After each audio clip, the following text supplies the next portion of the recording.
This is presentation number 5 for Sarah Owens for the thesis of program for the spring of 2014 for the MSSD at Philadelphia University.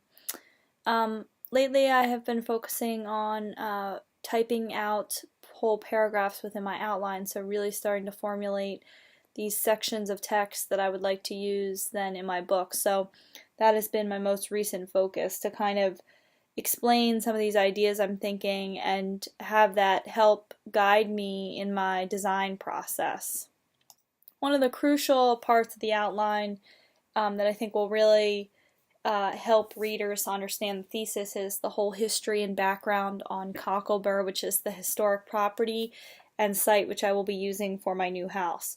So by explaining how Cocklebur was built, exactly what the materials are, and what the challenges are because of when it was built and how it was built, that'll lend readers insight into the new design and the idea that the new design is based on function, site function, and house function of Cocklebur.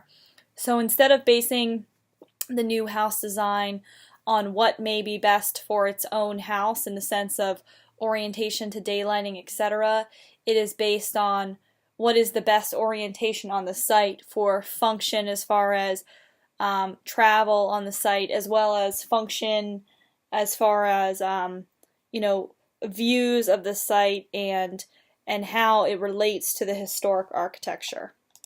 I also started to detail out paragraphs about the case studies that I've taken on, and I think that will focusing those paragraphs about the case studies on very specific things where you're not talking necessarily about the history of the particular building, but why it's a case study. What is the social context, which is usually for at least the first portion of the thesis, the idea of interaction between community and development and how that shapes a suburban community.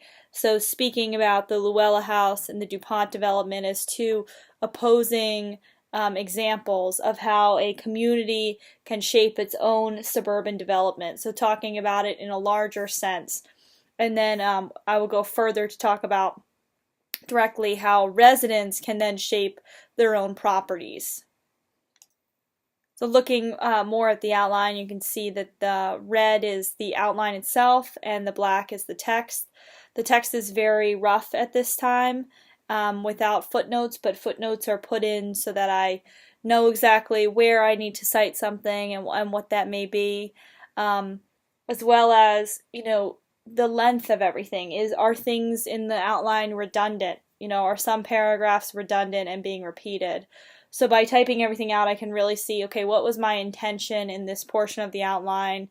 And, is it necessary? Can it be blended into another portion of the outline? For instance, an example of this would be talking about the Natural Lands Trust.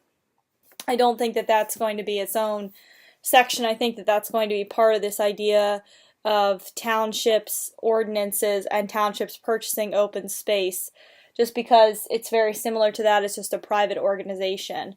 So it's the idea of preserving open space and natural habitat. So when I start to really formulate my ideas, things like that, come to light through the outline, and it makes the outline more concise. I then wanted to talk more about affordability, and I think, in the larger context of affordability, I'm not going to focus on that so much as I'm going to focus on individuals and exactly what purchasing a house means to an individual or family in a suburban community, and how making such a large investment, in a thing, in an object, should be more than that. It should be making a large investment in health, in happiness, and shelter. So how can homes, shape a lifestyle that we desire? And how can the specific architecture, the floor plan, the functioning, the section support that lifestyle?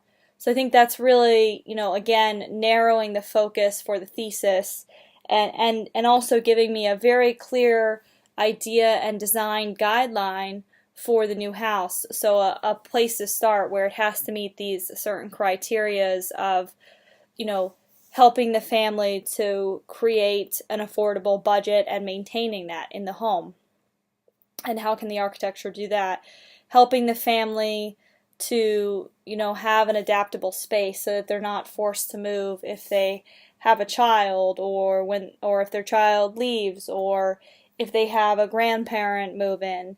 So things like that, like how can a house support these lifestyle changes so that people aren't constantly thinking, well, I need to move up to the next better, bigger thing. So, and in that context, the size of the house. So now we're back to, a design guideline in the house being sized to be a small footprint, and how can the smallest footprint possible that you can have that can achieve the function that you need. And I think that'll be a great design challenge and a hard thing to balance within the. So for the last pages of the thesis, I haven't written as much because a lot of that is going to be more visual. That is the design solution. So I think in next steps, that is going to be write a little bit more about that to kind of, again, give myself very strict design guidelines, and then start to really how to take that writing and formulate design plans from that. This has been presentation number 5 by Sarah Owens for the MSSD thesis. Thank you.